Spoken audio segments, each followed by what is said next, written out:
రుద్రుడు శ్మశానవాసి, శివుడు శ్మశానవాసి, కాబట్టి పూజ చేయకెళ్ళలేదు. All right, నేను ఒక మాట అంటాను, మీరు ఆలోచించండి.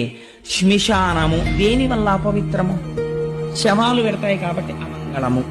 ఒకవేళ శవాలు వెళ్ళినది అమంగళమైతే, శవమున్న ప్రదేశము అమంగళమన్నది యథార్థమైతే, ఈ భూమండలమంతా శ్మశానమే.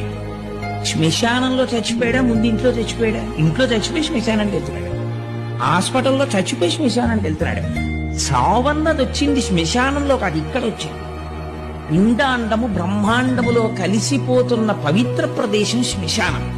మరణం వచ్చింది ఇక్కడ వచ్చింది, నీ ఇంట్లో వచ్చింది, హాస్పిటల్లో వచ్చింది, కారులో వచ్చింది, బస్సులో వచ్చింది, రైల్లో వచ్చింది. శ్మశానంలో మృత్యు ఎవరికీ రాలేదు. శ్మశానవాసి అంటే అర్థం ఏంటంటే, చచ్చిపోయిన తర్వాత అందరూ వదిలేస్తారు. నావాడన్నవాడు ఒక్కడు రాడు.